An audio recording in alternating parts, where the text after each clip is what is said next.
Subscribe करें हमारे YouTube channel साधना gold को और पाएं वीडियो सबसे पहले।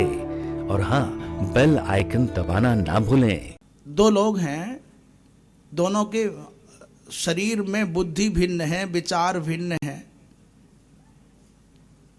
तो तुम हमारे विचारों का आदर कर लेते हो कभी कभी, तो हमारा भी कर्तव्य बनता है कि आपके विचार का, आपके मत का आदर कर ले।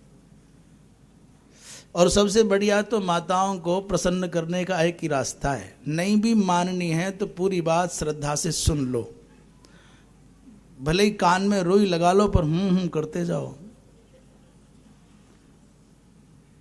किसी की बात माननी भी नहीं है और सुनोगे भी नहीं, तब तो उग्र होगा ही होगा, परेशान तो होगा ही होगा। सुन लो पूरा।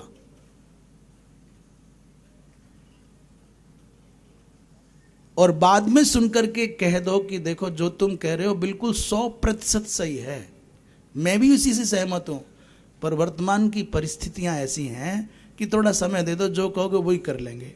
आपने इतना कहा, जो कहोगे वही कर लेंगे, तो विवेकी माँ हुई तो मान जाएगी, और कोई यदि जिद्दी हुई तो बात एक अलग है। फिर बात गई, कौन पूछता है, समय निकल गया। इसलिए टकराहट के समय पर सौम्य हो जाओ।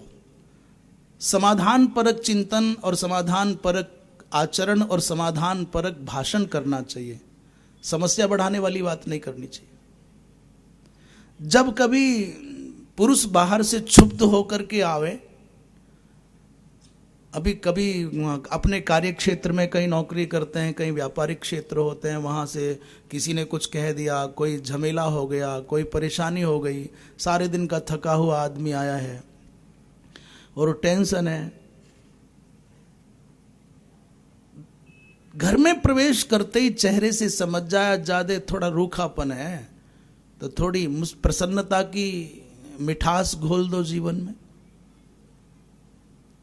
कोई बहुत ज़्यादा प्यासा है, भूखा है, तो क्या करना पड़ता है, पानी पिलाना पड़ता है, भोजन देना पड़ता है। बहुत ज़्यादा खिन्न है तो कोई प्रसन्नता की मिश्री घोल दो तो सारा दुख भूल जाए। और वहाँ से वो क्षुब्ध आया था, घर में कुछ प्रतिकूलता मिल जाए तो फट पड़ेगा, फिर घर बवंडर हो जाएगा।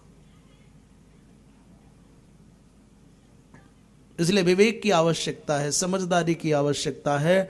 बहुत सामान्य सा एक शब्द भी आपके जीवन को मधुरता से, आनंद से भर सकता है, और एक सामान्य सा अपशब्द भी आपके जीवन में कटुता घोल सकता है, विद्वेष घोल सकता है, विष घोल सकता है।